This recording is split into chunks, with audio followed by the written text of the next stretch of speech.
you told me what this question was going to be. I did. Now, knowing this, and as a Boy Scout, one would think that I would have went back with this question, thought about it, had some ideas, jot them down, come up with something of like, ooh, this'll be a good new law. I did none of that. He was not prepared, everyone.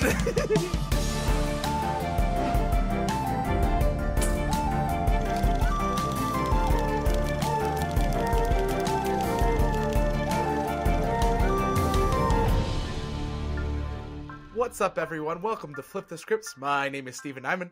And I'm Ankit and Madhira. And we're so excited to be back with Hunger Games: The Mockingjay Part 1. If you want Episode 2. Episode 2 of Part 1. Yeah, I know it gets really confusing with all the whole, there's a Part 1 and a Part 2 of the films, and we do Part 1, Part 2s of our episodes. Yeah, we realize that's why they're not named Part 1, Part 1, Part 1, Part 1. Yeah, we changed our naming strategies because we learned that, we're gonna run into some problems, so let's just change them now. So, if you've been listening since the beginning of the podcast, you know what we used to call them all, but now that's different too. Yeah, just this movie, yeah, so on it's to a film. This film. No, there's a classification between movie and film. I think we can have an argument. I'm simply saying it exists. So it's a movie. Look, you can call it what you want. I'm just saying that it exists. It's fair. So we're talking about the second part of the Suzanne Collins film, Mockingjay Part 1, which is not directed by Suzanne Collins, but I'm just going to call it Suzanne Collins.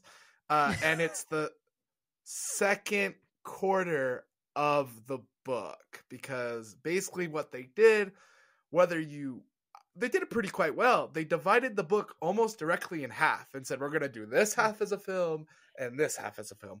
We're going to talk about whether that worked in the second part, which is not this part, but the second part of Part 2. It's about 2 weeks from now. We'll have an argument. We might talk more about it later in this episode as well. Why do you assume that it's going to be an argument? I mean, you're not wrong. It might be. No, we're not going to argue about it. We're going to argue with the people who made the decision.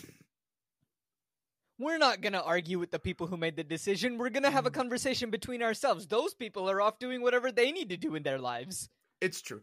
Okay, cool. So, like we always start every Part 2, Ankit loves this session. I come in with a question.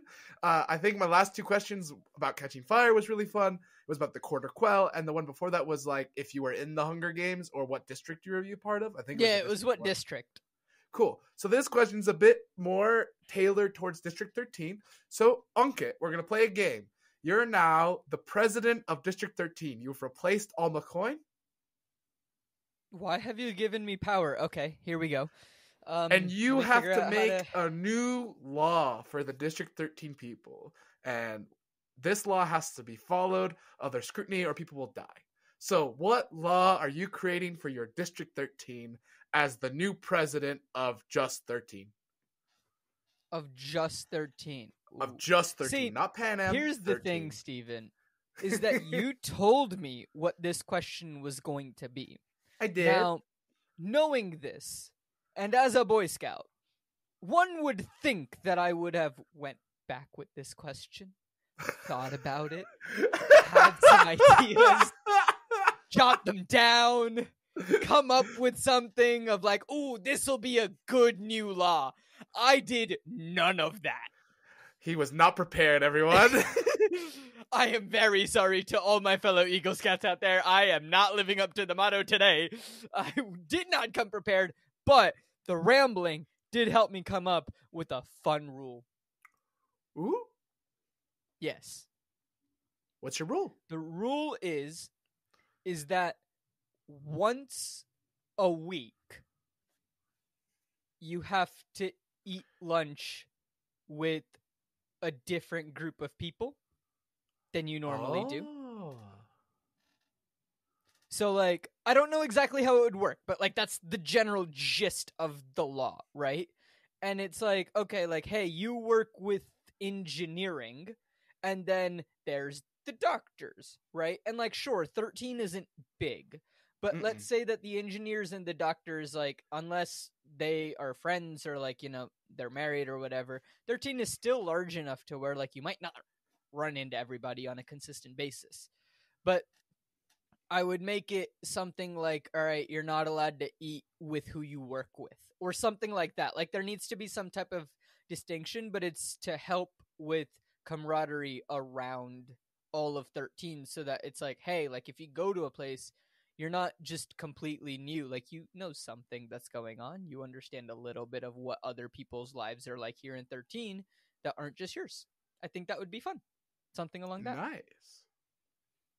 Because they've hit most of the, like, big ones that I would probably be like, do this, do that, like, do that. Like, they've already got that covered, so I'm like, what fun law can I make? I feel like that's going to be it. I don't know how the logistics will work, but no, fair. That's the idea. I think the law that I would do if I was in charge of District 13. So I'm taking this one of two ways. I can get rid of a law of District 13, which that wasn't on the table. You said, what new law was I gonna make? That didn't mean that I could abolish a law. That is a difference. You could pass a law to get rid of a law. That is totally on the table. That was always on the table. Well, in that case, I'm gonna get rid of the law of no pets. Fair. I didn't know that was an option. So if I wanted to continue this, like, controlling nature of 13 and, like, be like an Alma coin, if you will, I think the first law I would pass is you have to study the history that I check. So you can't study all of Pan Am history. You have to study history that I've decided you can study. Okay. So that would control information. It would be very, like, tactile. That would be, like, what I would be if I was, like, a coin, if I will. Like, very controlling, if you will. Me as a person, I think if I was the leader of 13, I think the number one law I would maybe push for is that every week or every day a new group of people have to cook the food. Because I feel like it's always the same individuals who always cook. Like Greasy Say from the 12 is now in the kitchens helping, of course, but I think it's always the same people cooking lunch and dinner and breakfast and everything. And me, who believes in, like, this is supposed to be like a very, like, community, if you will. Like, it's a bit unfair if it's always the same person cooking food. Like, I understand maybe the soldiers are too busy being a soldier to cook food, but I think it... Look, no. I understand where you're coming from, but can I then throw a caveat into your law? Okay, cool. I mean, you'd be my advisor, so people would kill you first, so it'd be fine. Great. I'm the one that's here to point out the flaws in your plan. That's all I'm here for. So, pretty much, if you're saying that someone else needs to cook food every day, right? Someone different every day, a different group of people. What do the chefs do? The ones who are trained as chefs? They'll do something else. Okay, hold on. Okay. How about this, right? So you're saying, like, the nurses need to cook lunch.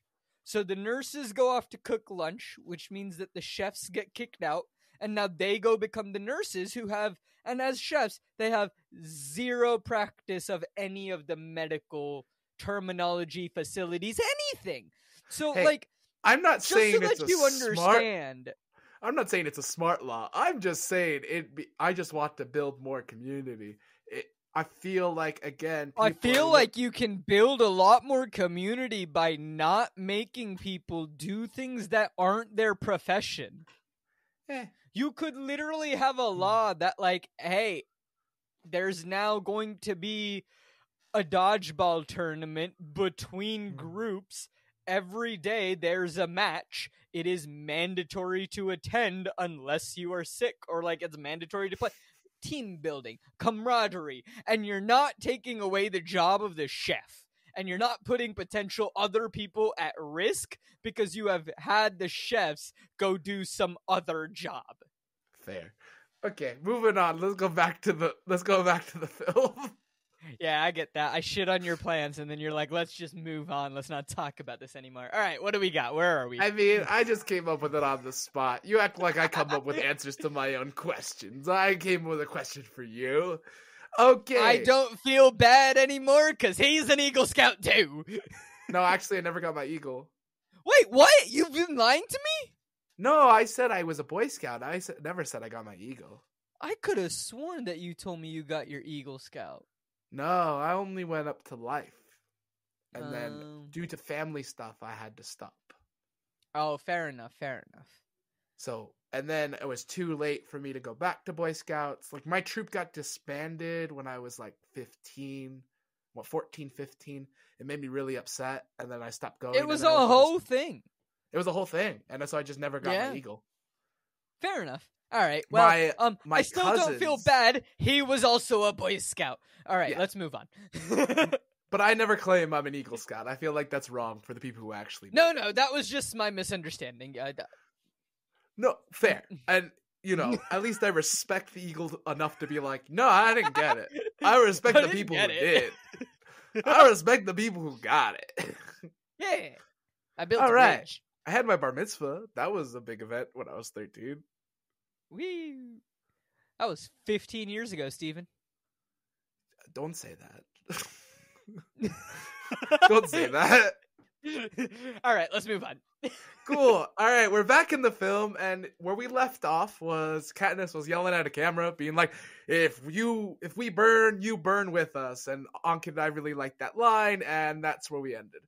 So they're now showing the promo to all of District 13 in the film, and Coin is talking about how great the promo is to everyone, and she invites Katniss on stage, basically, to take like a bow. Now, I have an issue with this. Oh, I also have an issue, but I feel like it's two different issues, so what's your issue? Alma Coin, the president of District 13, doesn't share power. She is a dictator. She would not invite Katniss Everdeen up on stage to bow for her promo. Sure, like I said, two very different issues. The I issue that I had was with the promo. It was a beautiful promo.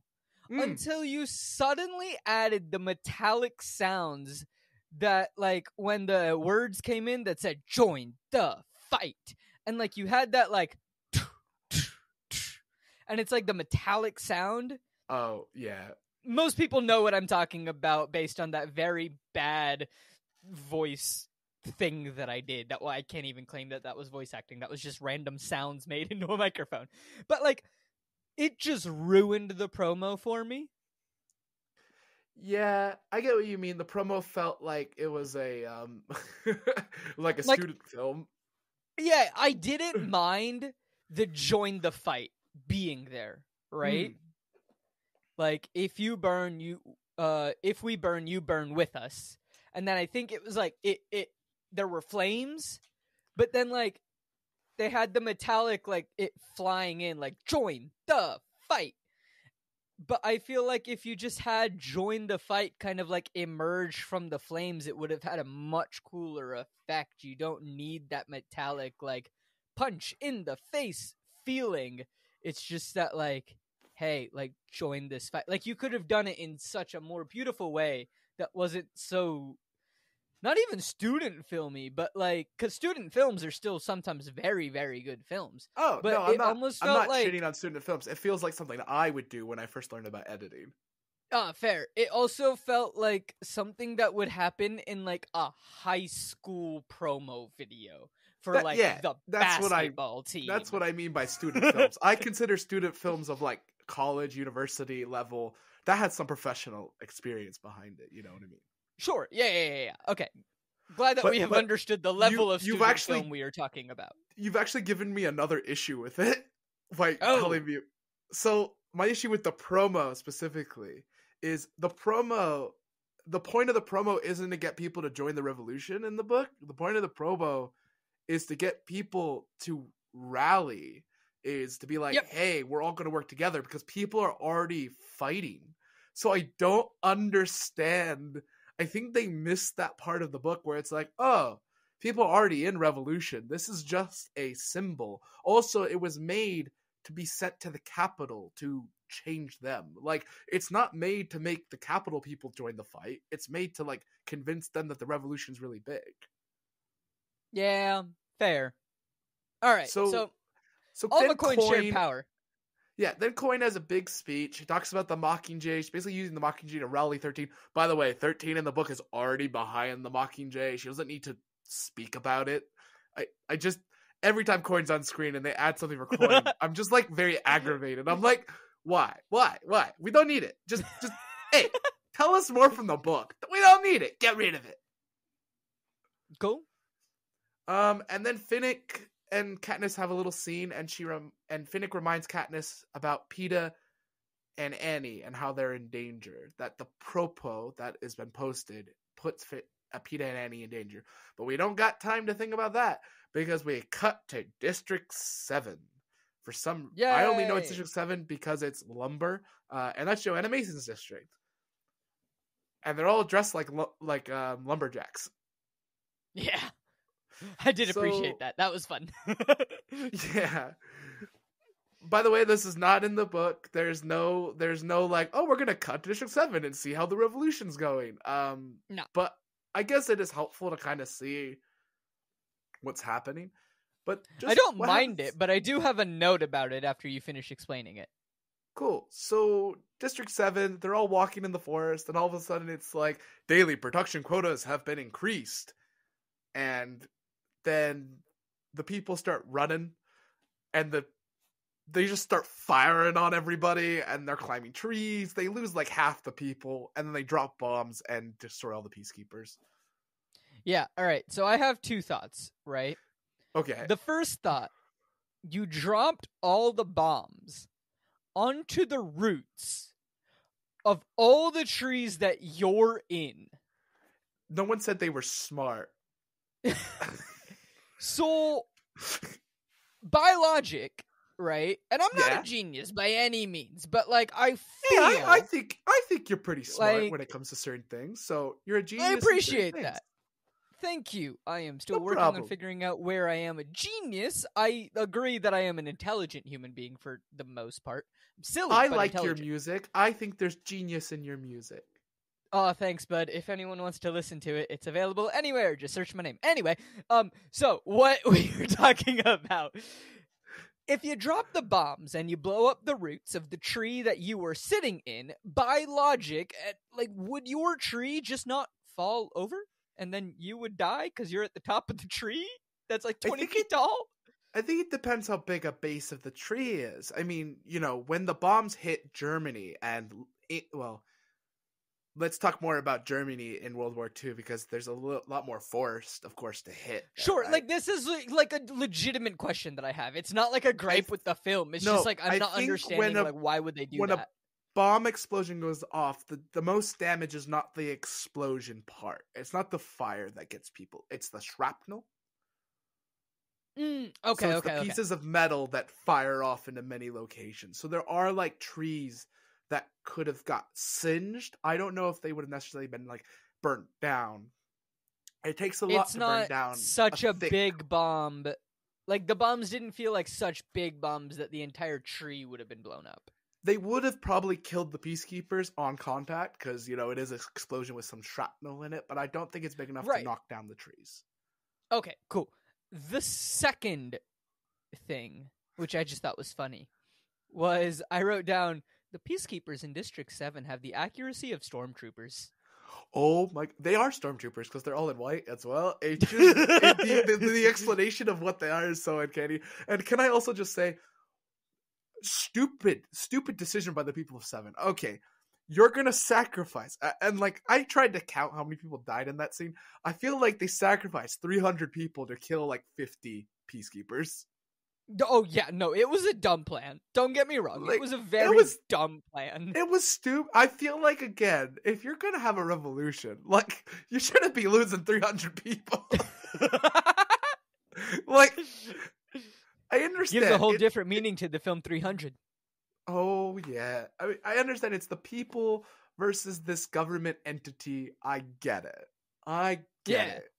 But you're not going to sacrifice 300 people. You're going to have a plan that keeps everyone safe and then kills the peacekeepers. Right? Like, look, you don't even have to look far, right, to find how strong 300 people can be. The film that we just mentioned, the film 300. Now, here's the thing, Stephen. I haven't seen the film. I just know that 300 people are really strong in it. I don't really know what the context is of what's going on. But I do know that, like, they fight, and, like, it is very sad. I do know that. But, like, I do know that, like, it's they Zack don't Snyder. give up. It's Zack Snyder's movie about the Spartans, like a 300 force of Spartans versus the Polynesians. Yes. I do know what the film is about. I just don't know anything that happens in the film. Oh, okay, cool. So then we cut back from 7 after they're like, yeah, if you burn with us. And there's this guy who we don't know, and it's like, cool, and awesome. And then we cut back to 7, and here we are. We'll come back to 13. I apologize. We're back at 13. And Katniss is brooding in her room about, what she just did. Peeta and Joanna might be in danger, and she feels that. And Gale knocks on her door and comes in and is like, hey, by the way, because of your promo, they'll let us hunt now. Yeah, I hated this because Coin lets them hunt because Katniss asks for it, as we discussed in the last episode. We can move on. Yeah, it's a Gale and Katniss hunting now. It's the same in the book. Like, they did the same scene, they just moved it. The thing is, at this point in the book, Gale and Katniss' relationship is already deteriorating a bit because Gale's really, like, into 13. Like, he feels like he's friends with Coin, friends with Beetee, he's making weapons, like, he's doing stuff for the betterment of the revolution. She spends her time with Finnick mostly at this part of the book, which I kind of like, and I feel like we're sacrificing a lot of Finnick's character for this Gale plot, which is earlier in the book. Yeah, that is fair. I do wish that there was a bit more Finnick in this film, but it is what it is. At least we get this bit of the book, because it is a fun bit. Yeah. And then Gale and Katniss, they go hunting. They get to, have their hunting bit, and then they come back, and they're in the cafeteria, and on the screen in the cafeteria, and it's only Gale and Katniss, is Peeta's message for Katniss about the revolution. So Peeta comes on screen, and he has this whole thing. He says this whole thing about, oh, don't do this, Katniss. You don't know what you're doing, and it causes an argument between Gale and Katniss. Because Gale's like, he's a coward. How could he do what he did? Number one, it's completely out of character for Gale to say that about Peeta. Yeah. And number two, so like we were saying, in the book, Finnick is a lot more important right now in the book. So Finnick and Katniss are at lunch together, and they see the pro. They see Peeta. They're in the hospital wing. Oh, they're in the hospital. Thank you. They're in the hospital wing, and they see the promo, and they both choose to ignore it, which is why Finnick and Katniss get closer, and no one will tell her about seeing Peeta's message. No one will mention it to her because they'll know that it'll affect her, and Gale doesn't tell her, and that's what makes Gale and Katniss have an argument, not the fact that Gale calls Peeta a coward. Mm-hmm. So I think that a lot of it is just, it's a bit weird. Gale doesn't really understand what Peeta's gone through, and I feel like that's wrong. Like, I think a lot of people in 13, especially the people from 12, understand that Peeta went through hell twice and is just trying to survive. So it feels really weird. Yeah, it does feel a bit weird because, like you said, in 12, like, the people of 13 not liking Peeta makes perfect sense. But, like, the people in 12 really like Peeta, so it doesn't make a ton of sense of, Gale and kind of the people of 12 turning their back on Peeta. But in the same time, in the book, Gale does have issues with what Peeta is doing. So, like, there are interlays, and, like, they've showed it in a different way in the film. I actually didn't mind it that much because you had to have the strife come in one way, shape, or form. And Fair. It's not like Gale doesn't approve of what Peeta is saying in the book. And so, it's just, instead of the other intricacies as well of what is causing Gale to feel upset, it just feels like we are only being, only seeing Gale be upset because of PETA, which isn't right. But so like I understand both ways of why they've made the change, but then also like why as book readers we're like, it's not. We just wish that like there was a way to incorporate the intricacies, but there may not have been. But then again, based on my thoughts of this film, they could have. Anyway. Yeah, so at the end of the scene, Katniss goes, we need to show PETA and the world the destruction of 12. PETA doesn't know that his home has been destroyed. This is not Katniss's idea in the book, because Katniss Everdeen never wants to go back to 12. It's very clear at the end of the 12 scene earlier in the book that she is so mortified by what's happened. After chapter 2 or something. Yeah. It was Plutarch's idea or someone higher. I actually think it's Coin's idea because I always think Coin is that, strong of a person. Yeah. So I think it was Coin's idea to send them to 12 to show the capital what happened to PETA's home, and vice versa, show PETA. Yeah. But, okay, Katniss doesn't really have that kind of power, but whatever. We're going to 12. We're at 12. Hey, so look, Gale's here too. Gale's here. Gale's going to be able to be in the Pro for the first time. This is really exciting. That's true in the book as well. It's almost the exact same in a lot of ways, because Katniss can't really do the Pro. She feels really uncomfortable talking, so they kind of focus the camera on Gale.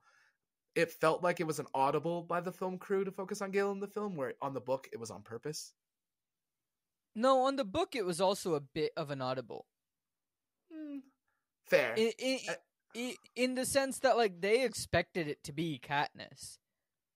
But then Gale was the one that was able to start speaking, so they just kept the cameras on Gale. So Gale explains what happened at the end of the games. And basically what happens is when Katniss shot that arrow, it was like all hell broke loose. He got some people out, and then the bombs landed and massacred most of District 12. Yeah, except for Victor Village. We do get an interesting thing here where we hear him say at the end of the speech, one, I really liked Liam Neeson and his delivery there. Not Liam Neeson. His name is not Liam Neeson. This is not Liam Neeson. Liam Hemsworth. Hemsworth, brother. Two different actors, my bud. Two one's in very Star different Wars. actors. One's in Star Wars. One's brother is Thor. They're both named Liam, in my defense. Also from two different countries, if I'm correct. The Hemsworths are Australian, right? The Hemsworths are Australian. Yeah, and Liam Neeson's British? I think so. I don't know. Fair. Maybe. Keep going. Yeah, anyway. I have some tidbits as well to talk about this speech. Sure, but like I did really like the speech overall, but a couple of things that I wanted to say was like he pulls out the number, which I don't think we hear the numbers in the book. We might, but I don't remember them. Yeah, but I mean, we hear about like how bad the massacre truly is. Of 915 people made it out alive out of 10,000, which means less than 10% of the population even survived the bombings. Now, we've seen the first two films. I don't feel like District 12 could have had 10,000 people. I think based in the book, it could have. Fair. I've just never seen, like, you know what I mean? Like, it just, District 12 to me always felt very smaller. Maybe I can't classify what 10,000 people might look like. I can classify what, like, 2,000 could look like. I mean, this is also, like, a difficulty, right? I mean, like, I don't personally think that Western cinema does big crowd scenes very well. Oh. Ooh. Because it's just the sheer number of people that you need, right? It's just a numbers game. Fair. Right? Think about it. You need 1,000 extras. Like, it's a lot of money. You need 10,000 extras. That's a lot of money. Turn around, you go to a country which has a much bigger population like China or India, and you see a big scene. Like, yes, they get extras, and like, yes, they do pay everyone, but obviously there are a lot of things, and I don't know everything that happens in the industries and stuff, but like the pay is also significantly less. But like there are actually like 3,000 people there. Like it is actually like just a massive group of people, because Yeah. you can easily get a massive group of people. You don't have to try very hard. They're kind of everywhere. So, another thing about his speech that bothered me, not necessarily like I think the 915 out of 10,000 is an interesting part of his speech, but he said that it was an hour after that the bombs came 1 hour after the game. Here's Yeah. my issue with this. Okay. Prim and Katniss's mom are in Victor Village, assumed to be in Victor Village, right? Right. If I was President Snow and it was an hour, because in the book it makes it seem like it happened right away, like it didn't take an hour for them to launch the bombs. In the book, it feels like it was like a half hour, maybe, like Not enough time for even. the no, enough time for them to like just get the peacekeepers out and then drop Oh the yeah, bombs. Like, but I that's think it. my thing is they would have arrested Prim and her mom, so there was a sense something was going to happen, and Gale got Prim and her mom out before they got arrested with the peacekeepers. Because I think the peacekeepers, if Snow was smart, he would have told the peacekeepers, take them with you. Yeah. Which he is smart. Yeah. So that's why I have an issue with the hour, because I think it just gives too much time for like those shenanigans to happen.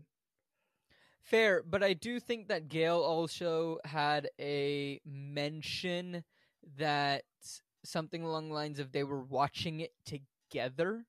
Yeah. Probably. And so I think that's correct. Yeah.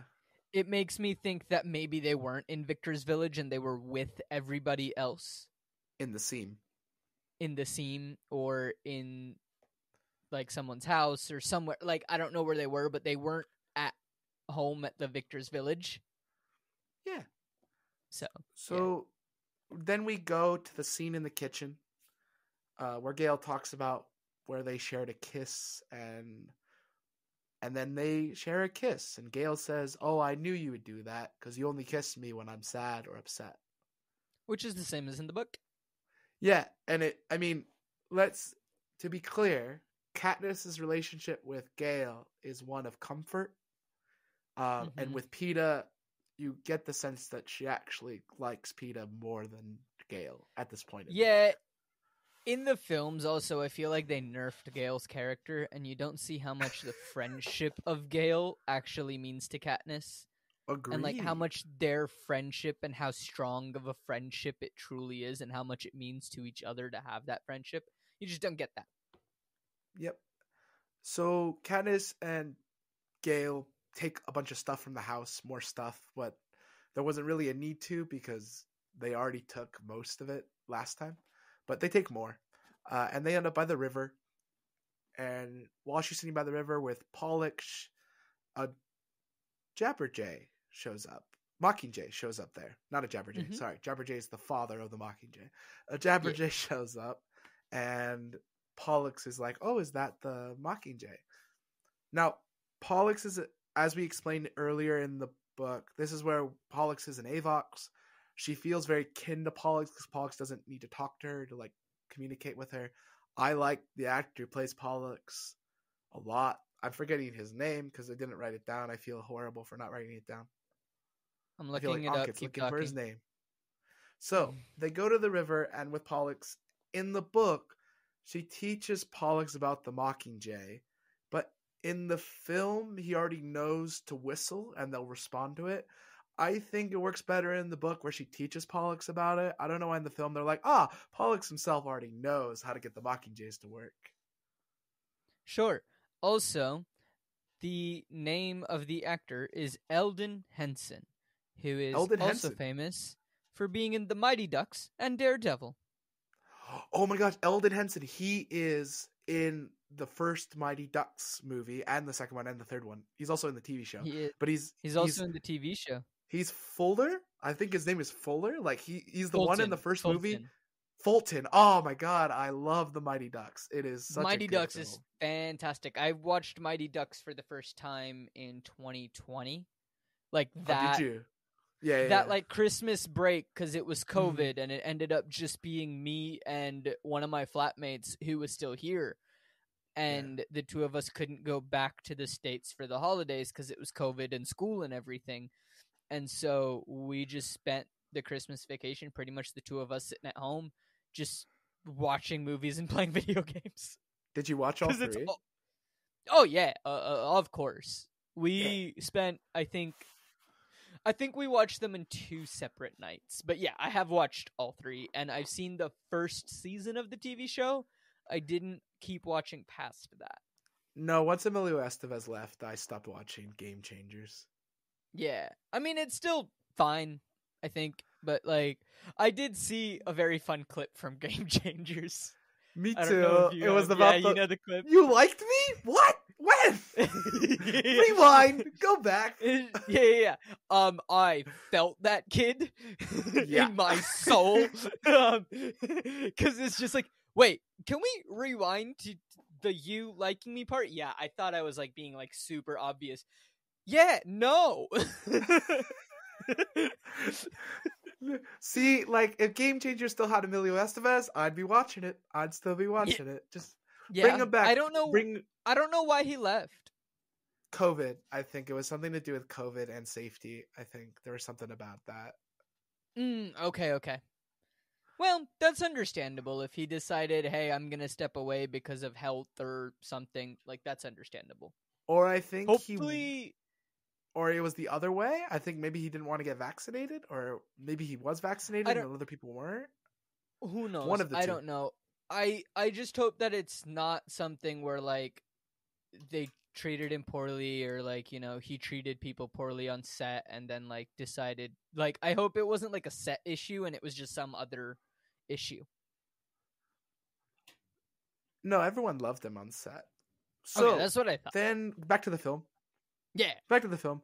Gale tells the Mockingjays to shut up, and then, like, Gale understands the importance of Mockingjays. He wouldn't just be like, hey, shut up, Mockingjays. Gale wouldn't do that. It was a bit weird.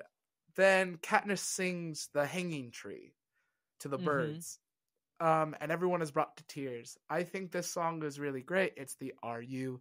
And it became like the anthem of Hunger Games from there. But so they film her singing the song.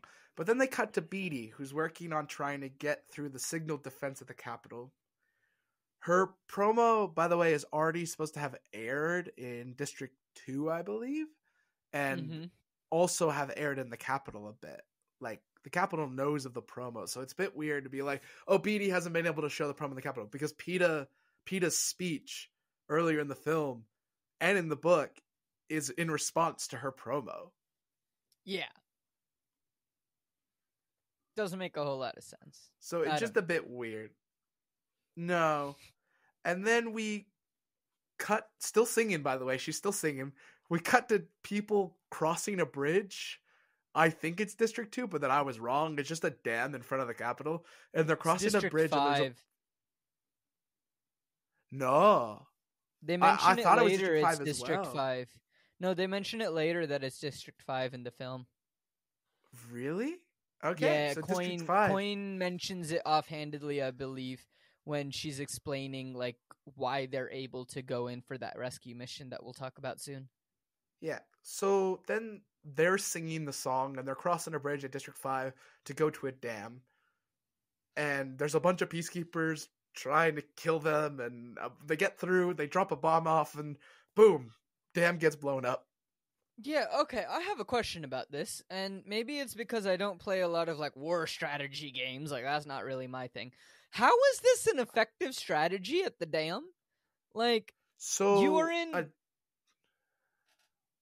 Can I explain, like, why I'm confused, and then maybe you can help me understand the strategy behind it? Again, feels like a slightly dumb strategy, because, you know, you're gonna sacrifice, like, 80 people to maybe succeed. But, at the same time, you are running into peacekeepers who have automated machine guns that, as of any point in the film, we have not seen run out of bullets. And you are charging at them head first into a natural bottleneck. How does that seem like a good war strategy? I mean, it's not, basically. I mean, in any way, I think I think the dam blowing up, though, is really important.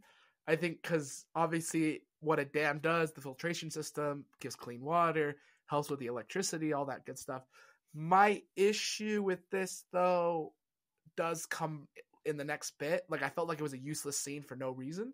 Like, I felt like they added it for no reason. I felt like we just didn't need it, because Beatty was able to get into the Capitol's defense system on his own brilliance. He didn't need the dam to blow up for him to get in. Yeah. One, he didn't need the dam to blow up. Yeah. And two, Beatty's incredibly smart. And three, it was a dumb strategy. I'm just tired of, like, these films underrating the brilliance of their characters. Like, we talked about this in the last book and the last book. Katniss Everdeen is always played down, but you're going to take the smartest character in the whole franchise, Beatty, and you're just going to make him stupid. Not stupid, but you're going to make his brilliant thing that he did unattainable now. No, they're going to make his brilliance less brilliant, but still brilliant. I don't know. I feel like I could have done that at that point. I could have been on Beatty's computer when the dam blew up. I'm like, look, I can get in now. You know that much about, like, hacking? No.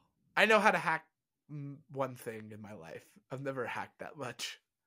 So no, you couldn't! Fair. It does feel like it lessened him, though, and that's what I'm complaining about. Sure, but don't try to go claim that you can do what Anonymous is doing out there. No.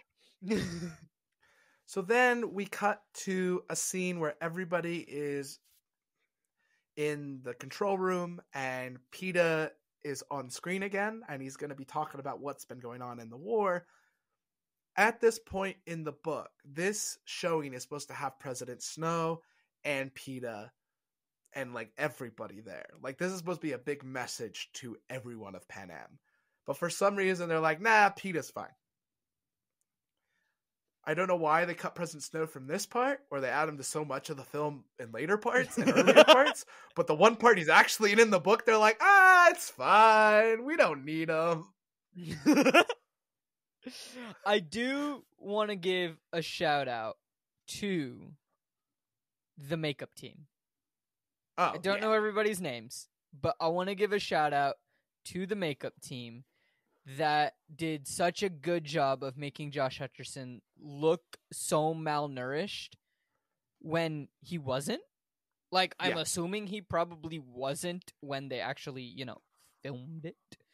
But they did an absolutely wonderful job. There is a very, very, very long list for the makeup team. I was going to read out some names, but I went to IMDb and it is a solid, 45 to 50 names. So well done to you all. Thank you very much. You did great.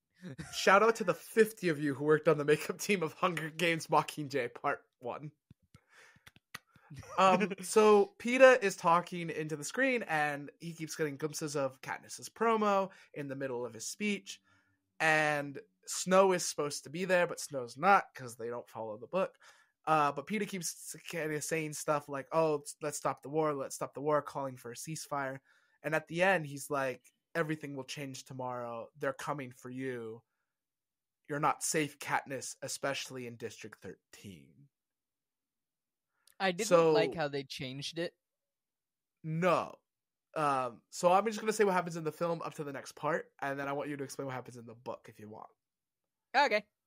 So then it gets turned off immediately, and Josh Hutcherson is crying at the end of the scene, and everyone's like, we gotta go. We believe PETA and everything. So why don't you tell us what happened in the book, Ankit? Yeah, so pretty much in the book, Peeta says something along the lines of District 13 dead by morning. And that's it. It's just a tiny little line that is slipped in there. But what happens in the book is that Snow starts kind of beating up Peeta, and they kind of keep going back and forth between the live broadcast and these promos. And like you see like chaos starting to ensue on the live stage before everything shuts off. And so everyone kind of sees that like, oh, Peeta is being treated horribly by the Capitol. I mean, they could tell that based on what he looked like, but now they're physically also seeing Snow actually kick the guy. Now, the other thing that I don't like is that they made it so that everyone realizes that it's a warning right away. Whereas in the book, Katniss and Haymitch have to convince Coin and convince them that, like, no, we know him. This is a warning. They're coming to bomb us now. We have to take precautions. And I feel like they missed something there in the film. Like, you missed seeing the evilness of Snow physically for the first time ever. You always knew that he was evil, but it's the first time that you actually see evil in him and, like, him doing something bad. Other than people saying that he's doing something bad, but like him actually doing something bad is the first time that we see that happen in the book. And you miss that in the film, and you miss the brilliance of the subtlety of the clue from Peeta, which, again, it's the same complaint that we've had so far with most of these films. They're just dumbing down the characters when they don't need to. Also, this is a bit of a maybe like why it's stupid. Also, why they cut that. Coin in the film says, "Let's do a drill." In the book, she only agrees to what Haymitch and Katniss are saying, but they're going to do a drill. So it's not treated as a real thing. It's treated as a drill until it's a real thing. Yeah. But Coin treats it like it's a real thing and still says, "Let's do a drill." Like, no, you can't have your cake and eat it too, film. Well, on that note, we're going to take a quick snack break, and then we will come back and finish talking about the second half of this film. Yeah. You brought up cake. I got hungry. Fair. Hi, this is Stephen. Thank you for watching Co-op Forge. If you like our content, wish to support our editing staff or all, please subscribe to our Patreon and link down below. You'll get bonus footage and many other fun activities out of it. In our description, you'll also find links to our social media, where we'll post about our new episodes. Flip the Scripts is every Friday, Seattle Across the Pond is every other Thursday, and Post Finale is posted every Wednesday. Thank you for watching. Now back to the main episode. And we're back from the snack break, everyone. I hope you had a good one. That was a really fun new snack break. So here we are, and in the book, Katniss, right after Coin says, "Let's do a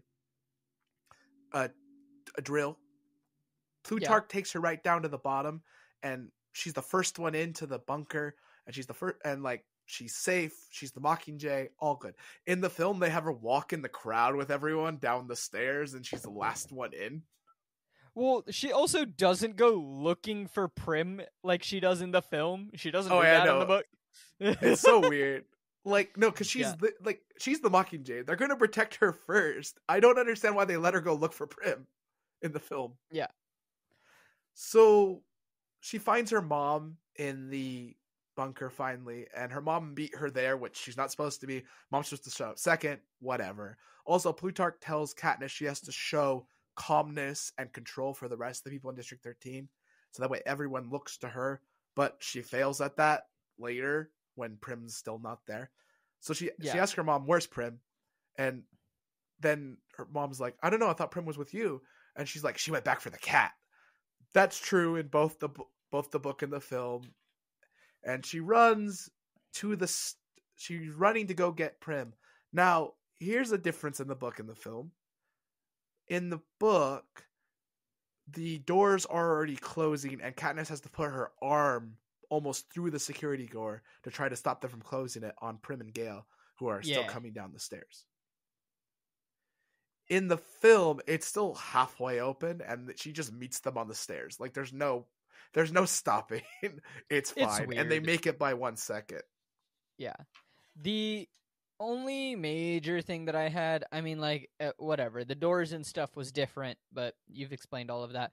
The major thing that I had was that, like, they made all the residents of 13 seem panicked when they were all going down into the bunker, whereas Yeah. in the book, that's not the case. Everyone's just like, oh, cool, we're doing this now. Like, it's just like, great, this is just what we're doing. Like, no one is panicked. No one is worried. There's no chaos. The only panic that actually shows up is when Katniss realizes, oh, crap, Prim isn't here. She doesn't even know that Gale isn't there. She just knows that Prim isn't there. Yeah, but Gale went back to get her because he knew that Prim was going to go back for the cat.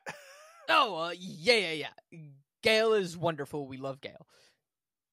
Yeah, so then we cut back to Coin. You know, the first bomb is dropped and everyone's freaking out. And I agree with you. It's a bit like, oh, it's a bomb now. Why the Coin calling it a drill doesn't make any sense. It makes sense in the book. In the film, it doesn't make any sense. They should have just been like, there's bombs coming. Everyone go down below. Go, go, go. Then... Well, I mean, also, it is smart, though, because she calls it a drill in the book. And then when everyone is down there, she's like, hi, by the way, this isn't a drill. This is real. Well, no, that's what I meant. Like, it's smarter in the book. In the film, it's like they just messed it up. Yeah, I don't know. It didn't make any sense. But also, they are meant to be so far down that they don't feel the blasts, and it doesn't really scare people down there, nor do they see like any of the damage or anything, but you see all of that happen when the bombs explode in the film. Yeah, you hear it. They hear it. They don't feel it. And I think it's a bit weird. So we're in the command center for Coin and the rest of them. This is something we don't see in the book at all because obviously Katniss isn't there. But Coin looks at Boggs and is like, oh, is everybody safe from 13? And Boggs goes, yep. Boggs had no time to check. How does Boggs even know? Nah, Boggs knows all, man. I don't know why you're questioning it. Boggs knows all. And then basically she has an argument with Plutarch where she's like, Plutarch, I'm in charge of 13. And it just felt like it was an unnecessary scene for nothing. So a lot of unnecessary scenes. Yeah. Then she gets a flashlight. She plays a game with Buttercup. You wanted to talk about this last week, so I'm going to let you talk about Buttercup's flashlight game.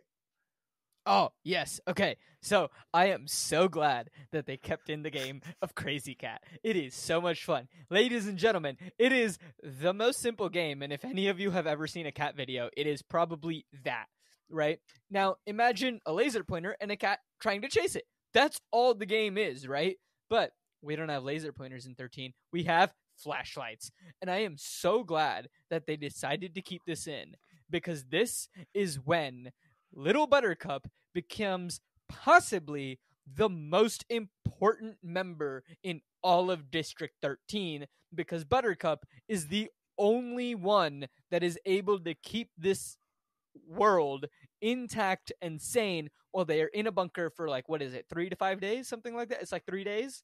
Mm-hmm. Yeah. So while they're in a bunker for 3 days, Crazy Cat is the only form of entertainment to the point where they give her extra batteries so that her flashlight can continue working so that they can continue playing the game of Crazy Cat. It is Crazy fantastic Cat. And I love it and I am so glad it is in the film. So the next part of the film and the book is she decides to go talk to Finnick. Now, Gale sees her probably walk by the tent. It's alluded to in the book. And he's probably really jealous that she went to Finnick instead of to him. But she goes to Finnick and they talk to each other. And she says she gets him now. She feels like, Snow is taunting her with Peeta. It's a game of cat and mouse. She feels just like the flashlight and the cat. But in both the book and the film, he says, oh, I can tell I thought you were playing it up, loving Peeta. But then when I saw you in the arena and he almost died, I can tell you actually did love him. And I thought that was such a really important moment in the film and the book to keep. That was good. Except Finnick is supposed to be tying knots. And this is a moment where he shares a knot with Katniss. And they're supposed to become knot people. And I don't know why they always cut it seems insignificant, but I think it's important because it's like them trying to untangle their lives. I guess they just forgot to put it in the film. It's possible. I mean, like, they kind of use it as a thing to keep their hands busy and not sitting idle. But the thing is, after Finnick says, you did love PETA, he then does follow it up with, and I'm not saying in what way, you might not know yourself, but you do love him and you can't deny that. Exactly. And I really appreciate that Finnick is just like, you know what? You don't necessarily know how you love him, but there is a love there. Yeah, so then we cut to the end of the raid. So Katniss and everyone is freed. Katniss is taking with her Propo team. Effie's trying to get her to rehearse, which I think is hilarious. By the way, Effie should know better. Effie's not. Yeah, Effie should know better, but I think it is still funny.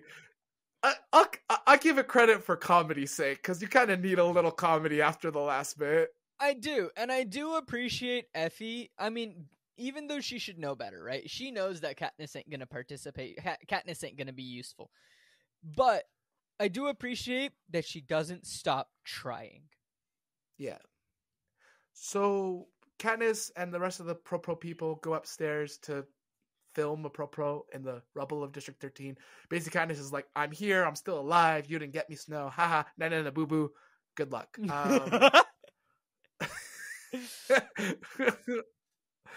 That's what it feels like a bit. Na boo boo. So You're they go not up, and she in the film, there's a bunch of white flowers everywhere. In the book, it's one bouquet. Okay, I get it. They wanted to go big.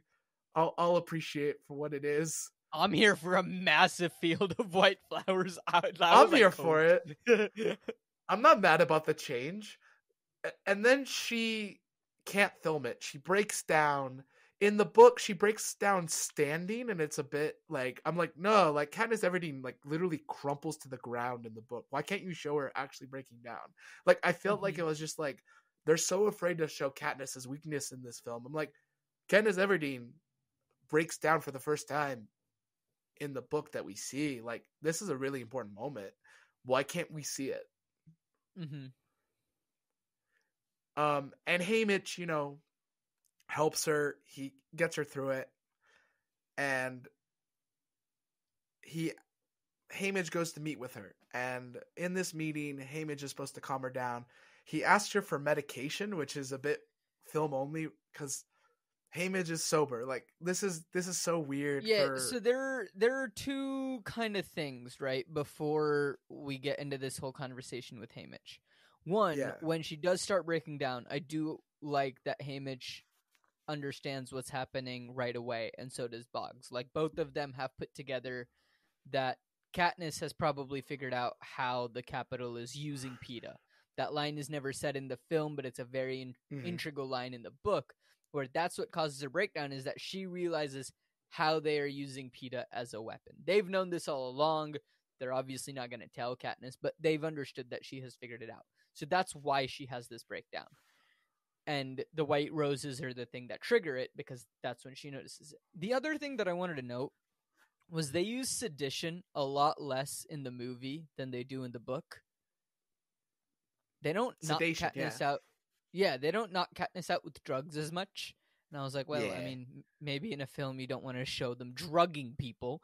But, like, makes sense, but just something to note, because this entire conversation with Haymitch that you were about to describe technically happens in the hospital wing, and Katniss is in the hospital.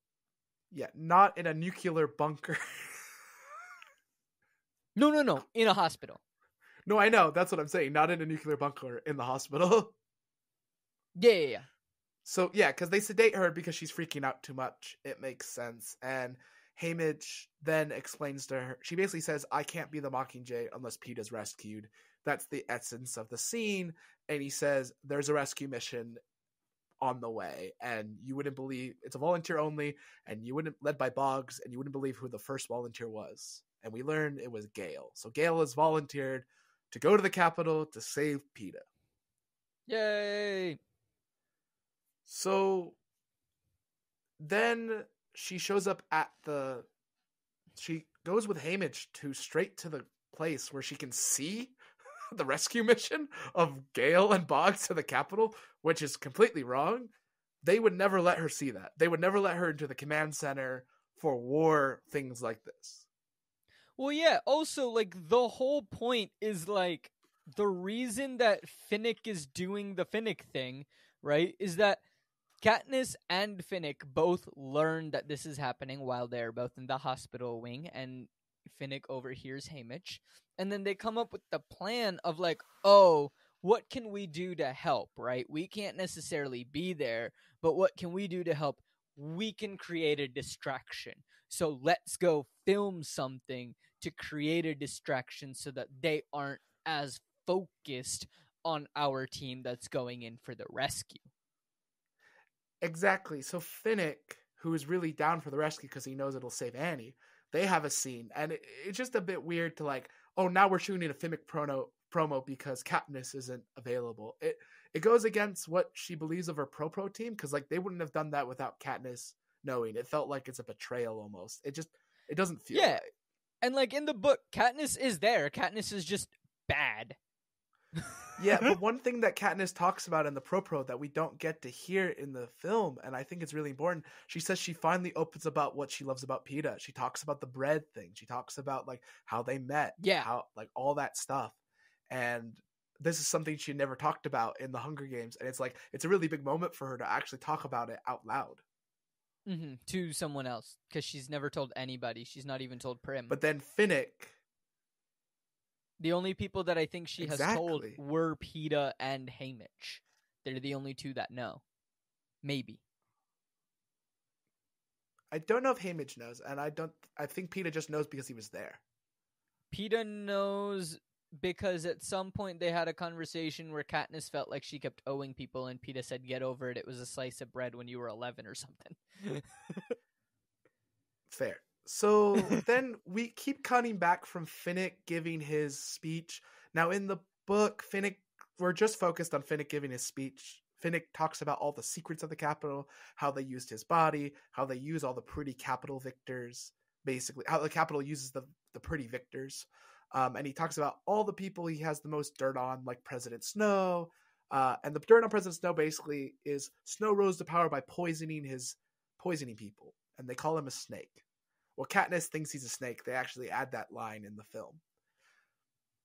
Okay, I wish we could see more of it. It's a bit crashed by a scene of the rescue. The rescue keeps interrupting the Finnick speech, and we keep seeing the rescue. Now, I'm okay seeing the rescue mission.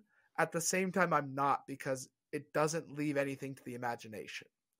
Because in the book, Katniss and Finnick film it, and they lose the ability to continue filming.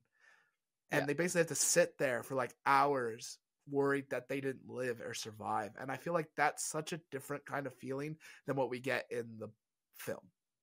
Honestly, I didn't end up caring during the film. Because, like, I more just wanted to hear Finnick's story. I didn't care for the rescue mission.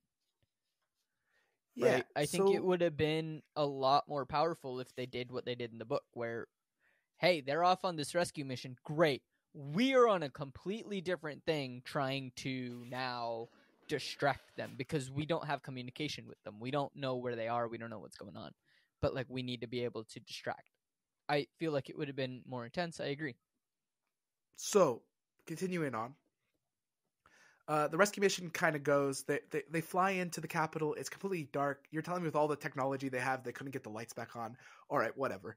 And we see the rescue mission. I'm not going to talk mostly about the rescue mission. Just know it happens. They go down below. They say the tributes are in the tribute center. And they're going there to rescue the few, like Joanna, Annie, and Peeta. That's who they want to get out. And Enobaria, who's not there. Pretty much. But they added this scene, which I think is really dumb. And I have to talk about it now because it's here. So Finnick's pro isn't working, apparently, which it was in the book. I don't know why it wasn't working in the film, but it wasn't working. So Katniss decides she's going to talk to President Snow. So she's like, President Snow. And she says it like 80 times. And finally he shows up and they have a conversation. And not in the book at all. President Snow doesn't talk to Katniss in District 13. He has no reason to talk to her in District 13. But basically he knows about everything. He's like, I know where Gale and all the people are. I know stuff. And he basically turns off the TV on her. She goes crying to him, and she's like, I'm gonna lose both of them tonight. Yeah. Here's my problem with this scene. It doesn't exist. It doesn't exist. But my problem is President Snow is a lot more brilliant in the book, and it doesn't need to say what he's thinking to get Katniss scared. Like, he's really good at the psychological torture of Katniss. He's already in her head. Like, you don't need that scene. That scene is useless. That's one problem I have with it. The second problem is Katniss and Finnick say this line, which I think means so much that they kind of ignored. It's this idea that Katniss and Finnick both feel at the end of the night, either Peeta and Annie will be dead, so they'll be free from the capital, or they'll be back with them, so they'll be free from the capital. They've already accepted the fact that Peeta and Annie could die tonight.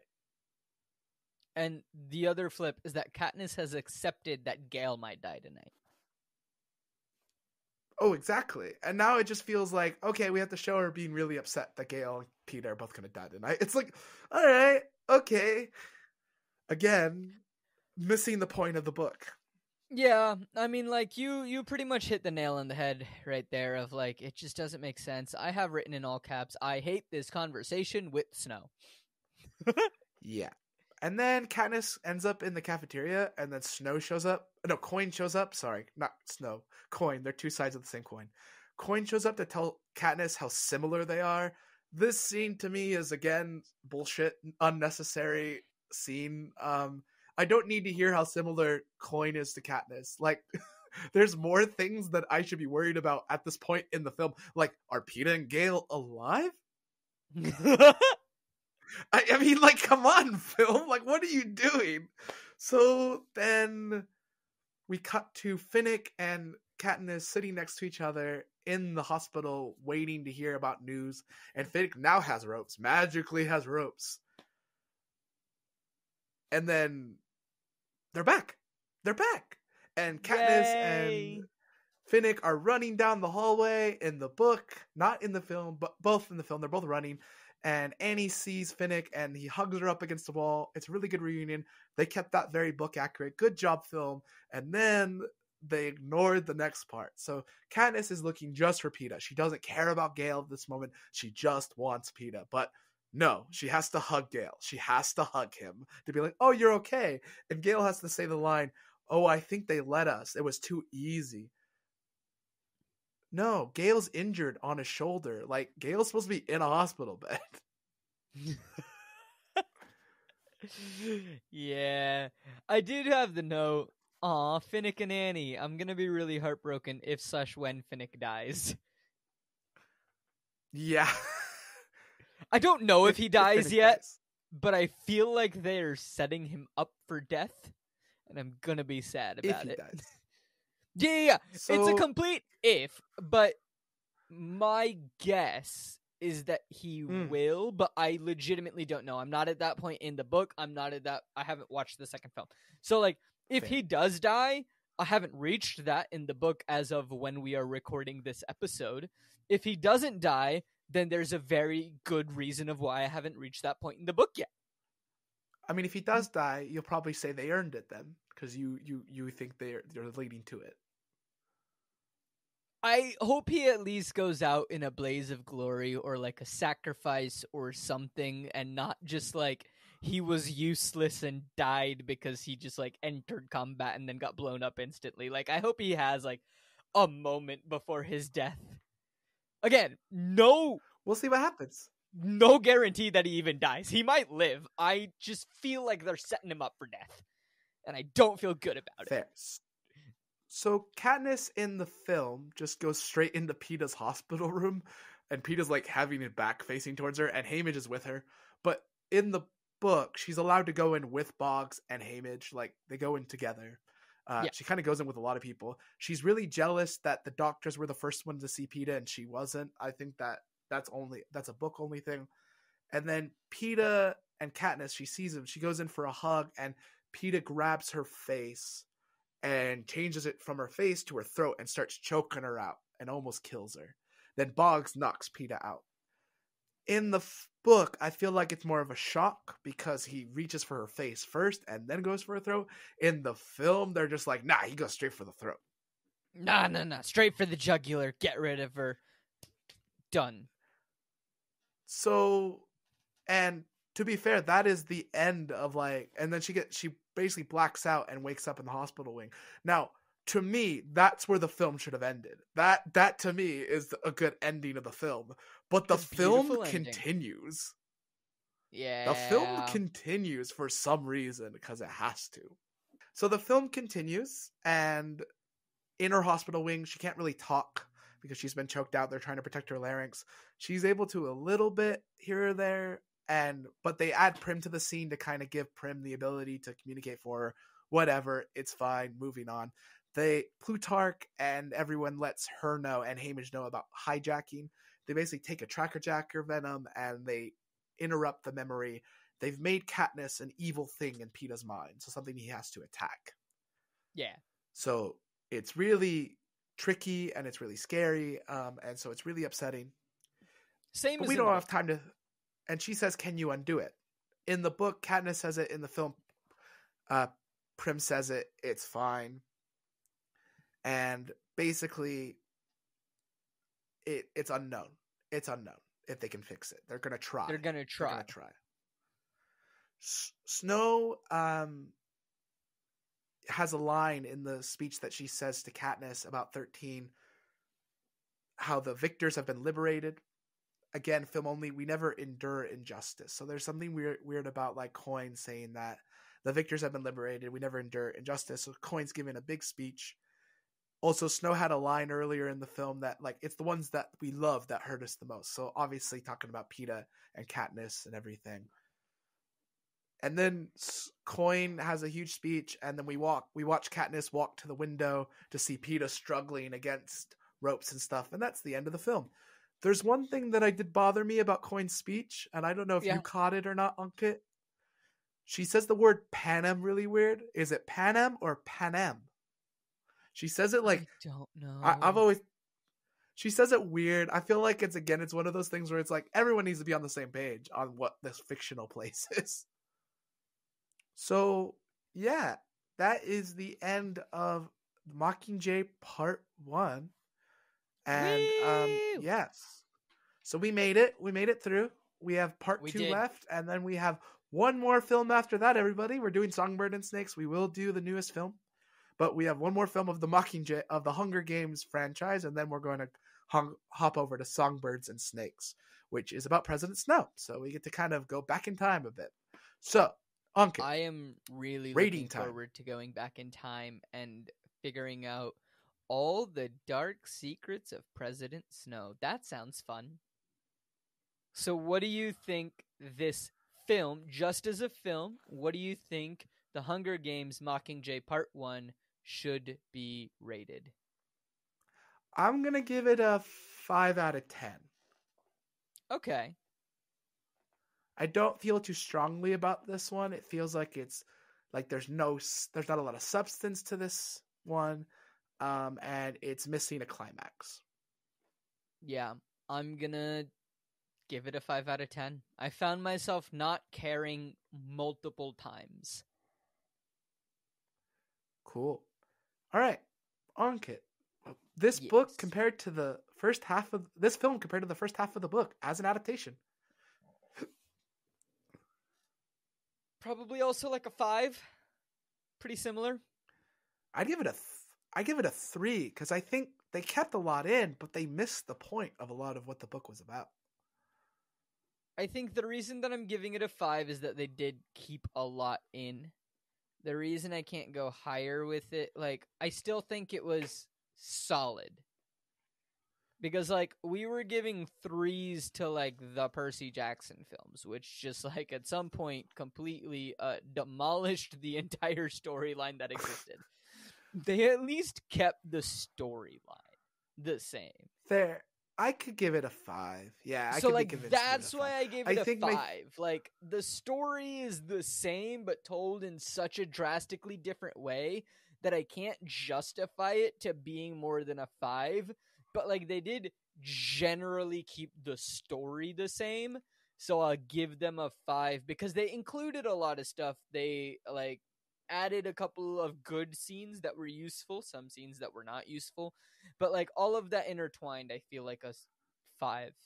Just a middle of the pack. It wasn't anything great, nothing to write home about. So as you can see, Ankit and I just did not like this film compared to the other two films. If you have a different rating or you like it better than we do, that's fine. We just so far this is the weakest film out of the franchise. Once we get done with Songbird and Snakes, we will do a rating on a scale of what's the best film of the franchise and what's the best book of the franchise. We will do that at the end, but we're not there yet. We also will talk in the next episode about, was it necessary to do 2 parts for this book to film adaptation? So that'll be in the next week's not next week, but 2 weeks from now episode. Well, but we'll we probably really talk about it a bit next week. But yeah, maybe. Yeah. We really Can I give you a appreciate quick spoiler? Yeah. No. Sure. We really appreciate you tuning in and watching this. If you like us, please leave a like, comment, or subscribe. And whether you watch us on video or you listen to us on Spotify or anything else. So thank you so much. Have a lovely rest of your afternoon, evening, or morning. And see you later. Bye. Thanks, everyone. Bye. Hello, and thank you so much for listening to this episode of Flip the Scripts. Flip the Scripts is created, hosted, and produced by Ankit Madhira and Stephen Nieman. Our editor is Sebastien Hollich, the art is by Kshitija Madhira, and the music is by Sebastien Hollich. If you like the video, you can click to listen to the next part, or if it's not out yet, you can find one of our previous episodes. Or if you want to check out some of our other content, here's a fun video from another one of our shows. Don't forget to subscribe, hit that like button, comment, and hit that bell icon to get notified of all of our content when it releases. Subscribe to our Patreon if you want bonus content.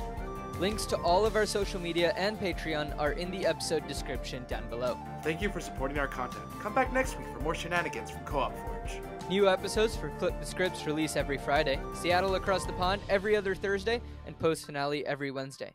Thank you so much for listening, and we'll see you soon. Bye now.